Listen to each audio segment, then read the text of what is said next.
Hola, ahí está. Bueno, 17:30 en punto. Se preguntarán quién es este jetón de acá. No se preocupen, yo ya me voy. Vengo a darles las gracias y la bienvenida en nombre de la editorial Penguin Random House. Las dos personas que tengo acá atrás mío no necesitan presentación, están acá por ellos. Son las dos personas que más saben de historia argentina.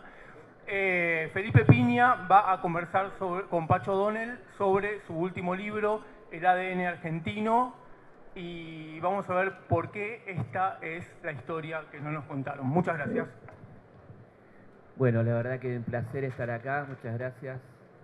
Y bueno, quiero empezar contando una cuestión que no muchos saben, pero que es muy importante que lo sepan, que Pacho fue la primera persona que me llevó a los medios. Le debo mucho a Pacho, siempre eternamente agradecido. Y hicimos una hermosa aventura que fue Historia Confidencial, que comenzó en Radio Mitre, después siguió en Canal 7 y hicimos un libro con José Ignacio García Hamilton. Así que bueno, siempre agradecido, Pacho, por tu generosidad y por tu amistad, que me honra. Así que para mí es un absoluto placer estar acá esta tarde. Estamos presentando el ADN argentino, las raíces de nuestra identidad nacional, la historia que no nos contaron. Y quiero empezar, Pacho, preguntándote por qué no nos contaron esta historia, ¿no? Muchas gracias, Felipe. Gracias a todos por venir. En realidad yo no debería estar acá hoy porque vengo de salir de un problema de salud bastante importante que me tuvo en terapia intensiva 5 días. Pero bueno, no quería faltar. Todo a una cierta edad y en unas ciertas circunstancias, todo tiene ciertas características de despedida. Pero también de insistencia, o sea, este libro es una insistencia en algo en lo que yo he insistido a lo largo de toda mi trayectoria, que es la búsqueda de la verdad histórica, por lo menos la mayor aproximación posible. Recién me preguntaba Felipe por qué nos han ocultado. Los vencedores de las guerras civiles en el siglo XIX hicieron lo que hacen los vencedores de todo el mundo y de todas las épocas, y es reescribir la historia de acuerdo a sus propósitos, de acuerdo a sus intereses. Y así fue que la oligarquía porteña, quien primero vence en Caseros y luego remata en Pavón, cuando Urquiza le entrega una batalla ganada a Mitre, escriben una historia que es la historia que dura hasta hoy, con algunas modificaciones, que es una historia liberal, europeizante, muy asentada en la base del gran portavoz de la oligarquía porteña que fue Sarmiento, en base a ese dilema entre civilización o barbarie. Civilización era Europa, las élites porteñas y algunas provinciales europeizadas, y la barbarie era lo criollo, lo gauchesco, lo provinciano, las tradiciones hispánicas. Por eso es que algunos pensadores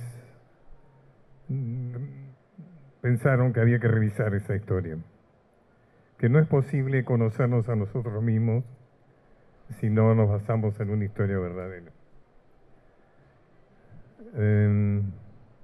Podemos citar algunos grandes pensadores como Jauretche, Scalabrini Ortiz, Hernández Arregui, mi gran maestro, José María Rosa. Y a partir de allí surgió el entonces llamado revisionismo histórico, que algunos hemos continuado, inclusive Felipe ha hecho una importante labor en ese sentido.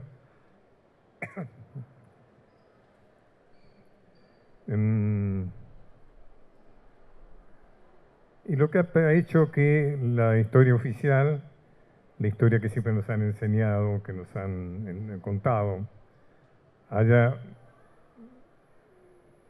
tenido que hacer algunos cambios a regañadientes o en cuentagotas, pero por ejemplo, la incorporación de las mujeres en la historia.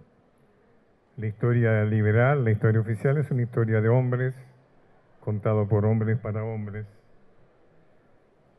Y en ese sentido, ustedes, mujeres que están acá, habrán visto que en las escuelas, en los colegios, les han enseñado una historia, por ejemplo, en nuestra independencia, en que las mujeres asumían un rol absolutamente pasivo.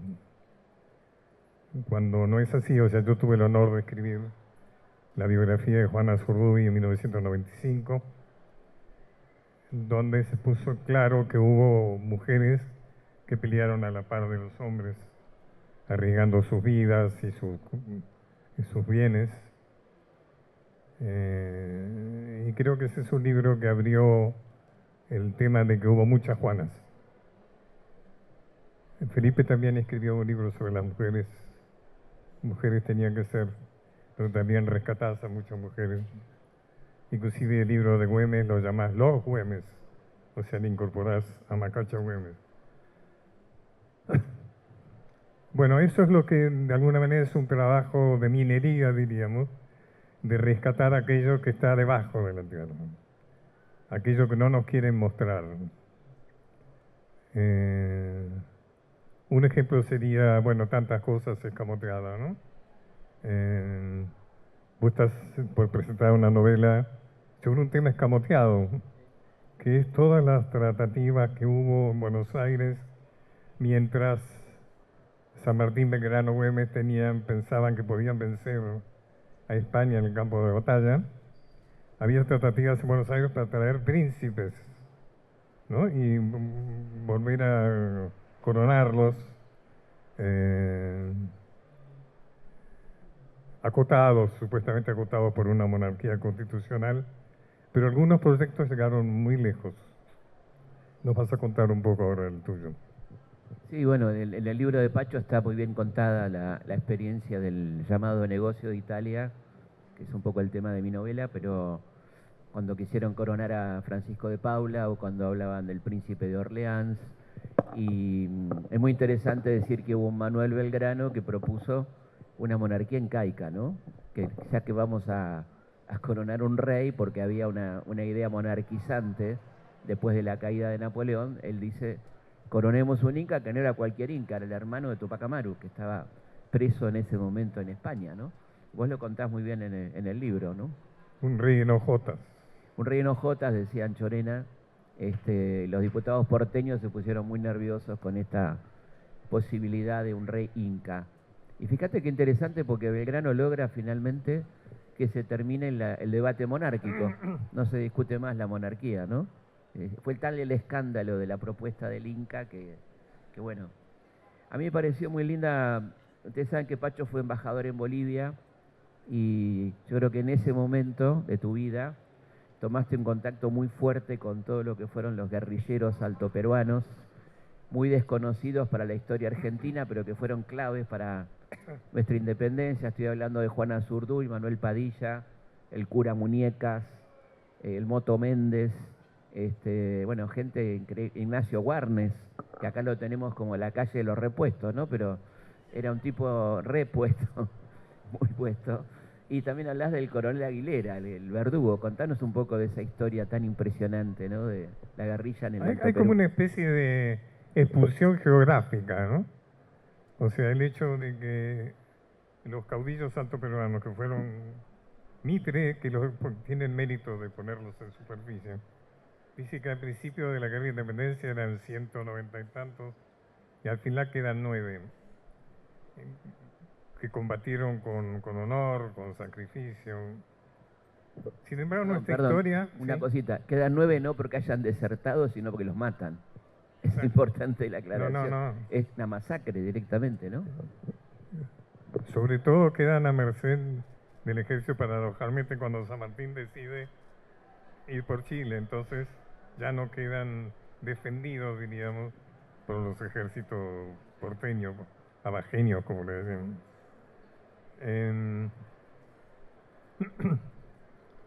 El Alto Perú es lo que hoy es Bolivia. Y fue una pérdida extraordinariamente ominosa, como la Argentina perdió el territorio de Bolivia. Después de la batalla de Ayacucho Baja, Sucre ocupa el Alto Perú y decide llamar a un plebiscito para decidir si el Alto Perú seguía dependiendo de la provincia de Río de la Plata o si era independiente. El resultado era obvio. Y le comunica de todas maneras a instancias de Bolívar, que era el jefe de Sucre, lo comunica a Buenos Aires.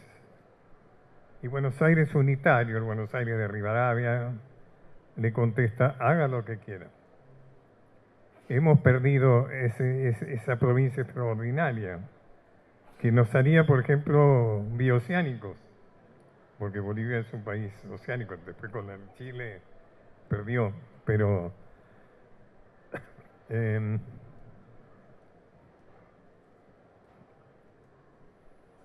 interesantemente, mientras Buenos Aires aceptaba pasivamente la pérdida, igual como aceptó, después promovió la pérdida de la banda oriental, el que se negaba era Bolívar.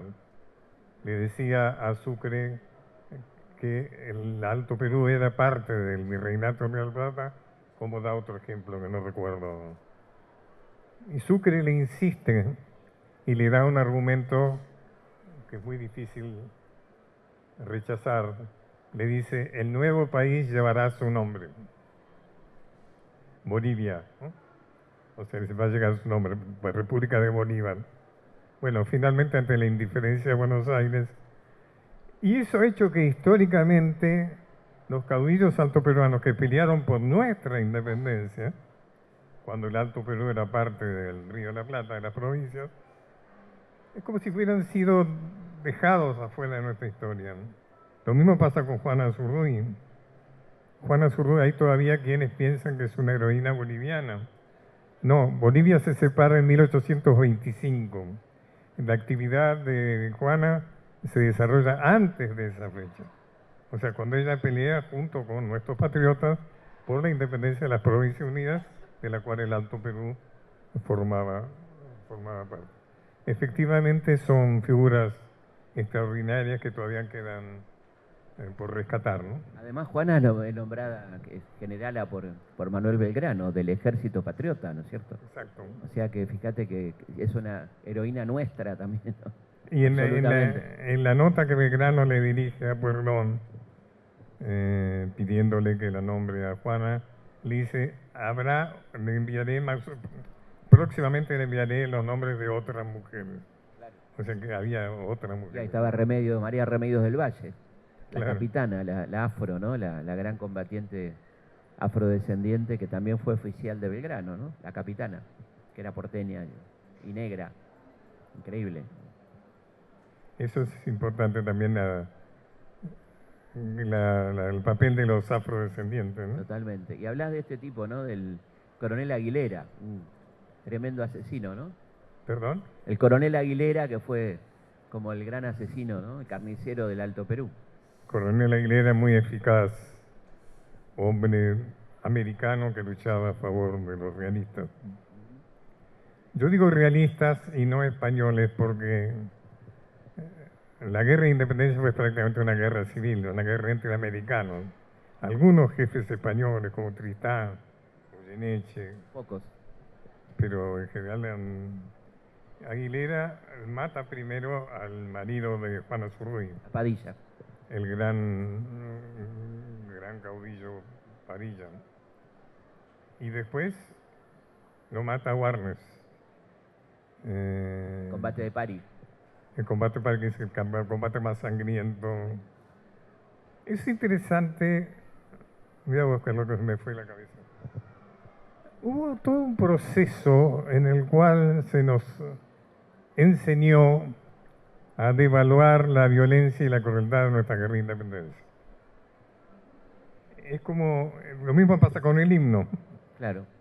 El himno nacional no tiene nada que ver con lo que escribió Vicente López y Plano en su momento, que era una letra exaltatoria del coraje, de la audacia, ¿no es cierto?, del patriotismo, se decidió bajarle el tono y se eliminaron las estrofas, las frases que tenían que ver con esto de una guerra, de que había sido una guerra. Y de toda mención a los indígenas también. Y toda mención a los indígenas.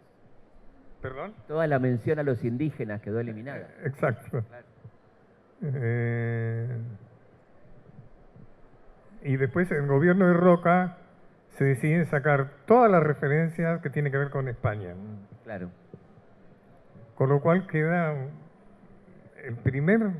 la primera frase y la última. Claro. Por eso es que repetimos 3 veces a veces la letra. No tiene nada que ver, es decir, se le ha edulcorado absolutamente. Y la guerra de independencia fue una guerra de mucha crueldad. Y las guerras civiles también fueron guerras. Sí, justamente te quería preguntar porque le dedicás una parte importante del libro a esta guerra civil que duró casi 65 años, con más de 60.000 muertos, 300 y pico de combates, ¿no? Y bueno, y ahí hablas de personajes que son míticos realmente, ¿no? Un Facundo Quiroga, un Lamadrid, un Felipe Varela, ¿no? Es impresionante esa historia. Es importante entender que las guerras civiles fueron la reacción de las provincias ante el despotismo de Buenos Aires. Buenos Aires el 25 de mayo decide que es el dueño de la aduana. Se queda con todos los ingresos de la aduana y priva a las provincias de un sustento importante, inevitable. Y las provincias lo padecen con hambre, con aislamiento, con ignorancia. No solo eso, sino que además al ser dueño de la aduana, de la política liberal, la política del mercado libre que Inglaterra había impuesto en las élites revolucionarias como una religión, también liberaba de impuestos, lo conocemos bien, a lo que entraba del exterior y por supuesto perjudicaba a las industrias provinciales.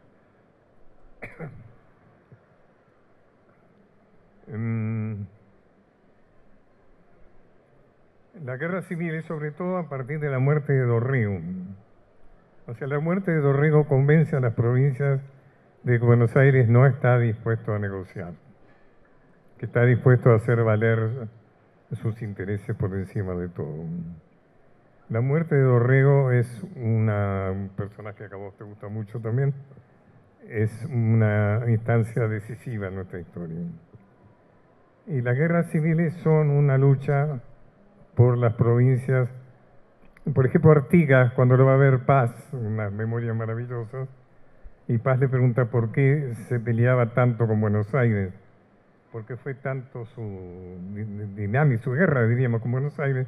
Él dice, porque Buenos Aires nos imponía a las provincias un autoritarismo mayor que el de España.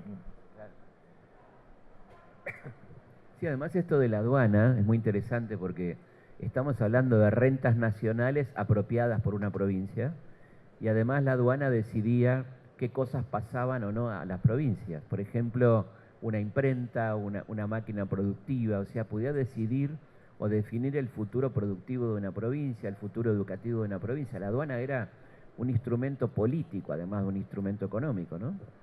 Y esto lo tenía muy claro Artigas.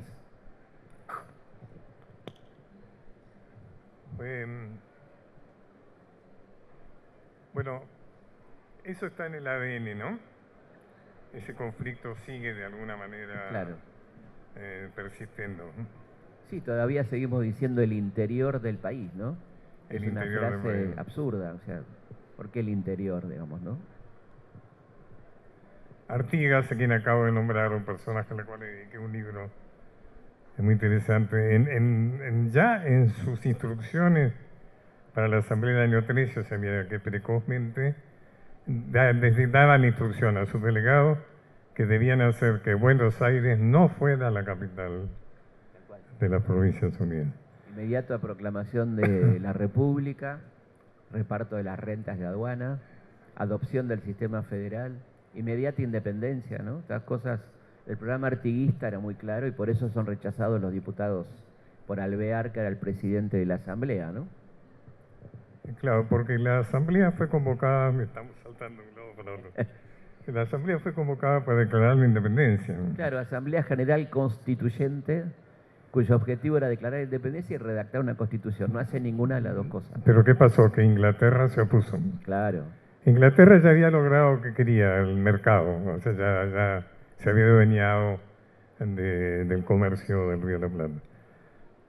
Declarar independencia en colonia, España, que Inglaterra que tenía más de 100 colonias, además España era su aliado en la guerra con Era su Napoleón. aliado en ese momento contra Así Napoleón. que a través de la logia Lautaro da la orden, muchachos, independencia, nones.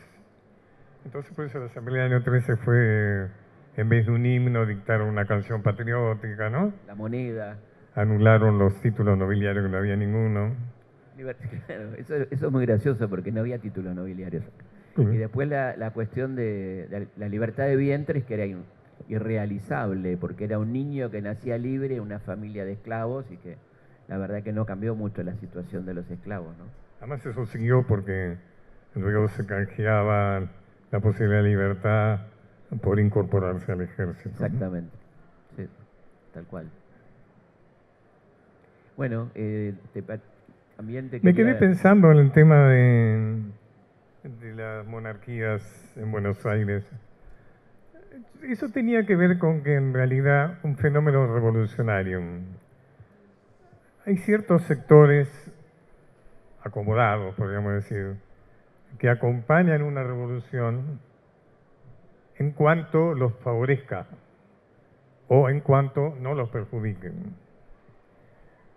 Y yo creo que los políticos de Buenos Aires siempre tuvieron miedo de que la revolución progresara hasta perjudicarlos. Por ejemplo, había personajes de la política, entonces como Artigas o como Dorrego, que eran claramente jefes populares e interpretaban los intereses de los sectores populares.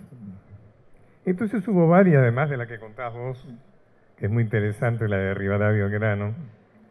No es casual que Belgrano vuelva y vaya a Tucumán enseguida, ¿no? Como informante. Pero, por ejemplo, hay una que avanzó mucho que tenía que ver con tu tocayo, Sí, Luis con Luis Felipe de Orleans, Claro. que Pueyrredón en el 18. Sí, Pueyrredón, que era de origen francés. Y avanzó mucho, se llegó realmente a elegir al príncipe, que fue nada menos Luis Felipe de Orleans, que después fue rey de Francia. O sea que se lo cambió, digamos, se lo sustituyó. Y después hubo otra situación de cuasi monarquía, cuando estando reunido la Junta de la Independencia, en Tucumán hay noticias de que Portugal iba a invadir desde Brasil. Sí. Entonces, como sienten que no van a poder oponerse a eso porque son débiles, por lo menos siempre están los prudentes, mejor quedar bien con el dueño, ¿no? Entonces le mandan un emisario para decirle que están dispuestos a acogerse al dominio, digamos, del emperador que era Pedro, Juan, no me acuerdo quién era. Sí, Pedro. Y Manuel José García era el emisario. Claro. Manuel García, que es un hombre...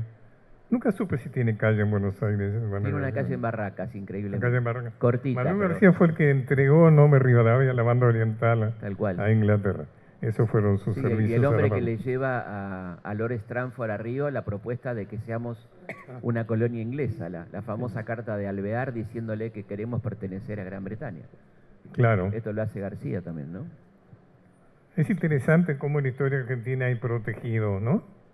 A que no se les pide rendición de cuentas. Alvear es un personaje sumamente discutible. No hay calle de... Y no hay, tiene el monumento, el mejor monumento de Argentina. Claro, el Bordial. El Burdel. Más caro, ¿no? Eugenio, más caro. Pero más tiene una cosa notable, fíjense, está tan alto. Se ubican ahí en la calle Posadas y Esquiafino. Está... Cuando el Libertador da vuelta, ahí está Alvear. Va por el bajo. Inaugurado, ahí está el monumento de Alvear. Inaugurado por su nieto. Claro, bueno, su hijo fue... El hijo fue Torcuato, que fue el intendente. Y el nieto fue el nieto Carlos María. O sea que estaba decidido que el héroe nacional iba a ser Alvear. Claro, completamente. Un tipo que tiene calles en todos los pueblos de la Argentina, ¿no? Algunas de las cuales se cruzan con San Martín, que era su histórico enemigo. ¿Quién cambió la historia del proyecto ese? Perón. Claro, cuando le puso Libertador General San Martín a la que era Avenida Alvear. exactamente. Perón en el Hoy lo que 50. ustedes recorren como Libertador General San Martín, antes era la Avenida Alvear, que le queda un pedazo, ¿no? Sí, El que va ahí. claro, la que sube sigue siendo Claro. Alvear, pero la Muy elegante además. Libertador en el año 50, que fue el año del Libertador, el centenario de la muerte, Perón le pone Avenida Libertador a la ex Alvear. Y otro personaje muy odiado por Buenos Aires, que lo decís muy bien en tu libro, fue Martín Miguel de Güemes, ¿no? Al que no le mandaban recursos, tenía que pelear como podía contra los españoles, ¿no es cierto? Martín de Güemes es un personaje que aún no ha sido rescatado, sobre todo por los salteños, si hay algún salteño que me disculpe, Ahí está. como debería. Inclusive una maniobra de la historia oficial, ellos hablan del gauchito valiente, el gauchito bravo, el gauchito que defendió la frontera norte. Pero Güemes fue en realidad un gran jefe popular, Total. El padre de los pobres, le decían. el padre de los pobres. Sí. Un hombre que pertenecía a una clase social alta y que se identificó absolutamente con las penurias de la clase social. Está la deuda que hay con Güemes, que el monumento de la Plaza de Salta no es Güemes. Ah, Es, sí. Sí, no sé quién es él. ¿Quién decís? No es él, no es él. Espera, bueno, ya me voy a acordar. Y Güemes, el monumento de Güemes está más bien como afuera de Salta. Está al lado del Sheraton. El Sheraton lo metió adentro, digamos. El Sheraton lo metió El adentro. Sheraton de Salta, sí. Pero una gran figura, ¿no? Güemes. Y su hermana, querida hermana Macacha. Y bueno, ahí tenés un ejemplo de cómo Buenos Aires trataba de dominar a las provincias cuando Güemes es nombrado gobernador, ¿no es Claro. cierto?, de Salta. El Buenos Aires le manda un ejército, ¿no? Claro. Con Rondó. Manda a Rondó. No, con Rondó. Sí, sí, encima que tenía que pelear contra el español, tenía que pelear contra el propio ejército patriota que lo estaba hostigando. Y ahí donde interviene Macacha y logra pacificar un poco la situación, ¿no? Impresionante, realmente, ¿no? Bueno, y le dedicás un párrafo muy importante a un tipo muy olvidado que es Felipe Varela, ¿no? Hablas de la zamba de Bueno, Vargas. Felipe es como el último caudillo, ¿no? Claro, Ahí termina de alguna manera la resistencia federal. tal cual. Un hombre con un sentido americanista, Sí. muy, bueno, gracias. Un hombre que se compromete con la visión americana de los procesos revolucionarios y que termina, bueno, derrotado inevitablemente. Un gran opositor a la guerra del Paraguay, ¿no? Sarmiento celebra alborozado su muerte, ¿no? Sí, es el tipo que escribe, para mí, el mejor relato de por qué se produce la guerra del Paraguay y a quién le conviene esa guerra. Ese es Felipe Varela, el famoso manifiesto Argentinos a las armas, ¿no? Que donde decía que no había que ir a pelear a Paraguay, que era un fratricidio, ¿no? Un personaje, bueno, que la verdad que es uno de los capítulos más largos del libro. Casi termino con eso, ¿no? Sí. Yo termino el libro con la guerra del Paraguay, porque me parece que la guerra del Paraguay es el momento que se consolida el proyecto liberal en Argentina, ¿no? Totalmente, sí. Bueno, quería, para ir terminando, ¿cuánto de esto tiene que ver con nuestro ADN, toda esta historia que tenemos y cómo se constituye este ADN, ¿no? ¿Cómo se construye? Este ADN nuestro, ¿no? Sí, yo no pretendo llegar a conclusiones taxativas, prefiero que cada lector llegue a su propia conclusión. Y más bien tiro algunas líneas, por ejemplo, una línea que a mí me parece importante, que no es tenida en cuenta, es que ese proyecto inicial de organización nacional, que fue establecer que civilización era lo ajeno, barbarie lo propio, cala muy hondo porque una de las consecuencias es una notoria falta de patriotismo que padecemos argentinas y argentinos. Es decir, sobrevaloramos lo ajeno, infravaloramos lo propio. Es como, desde el ADN, es como si fuéramos lo que no deberíamos de haber sido. Es como si no fuéramos lo que deberíamos de haber sido. Es decir, Europa. A veces a mí me gusta comparar lo que pasaba con París entonces con lo que pasa con Miami ahora. Claro, era la Meca. Viste que hay gente que siente que la capital de Argentina es Miami, ¿no? Así que bueno, esa es una de las conclusiones del libro. Bueno, Pacho, te agradecemos mucho. Queremos que está bien por hoy, porque venís de una situación complicada de salud, no queremos abusar. Y bueno, muchas gracias y bueno, mucha suerte con el libro. Léanlo, está buenísimo. Es un recorrido muy intenso por la historia argentina, desde la conquista hasta la guerra del Paraguay, con muchos artículos sumamente interesantes, el rescate de muchos personajes, de muchas situaciones que les van a resultar sorprendentes, y con la exquisita pluma de Pacho, así que un gran libro. Gracias.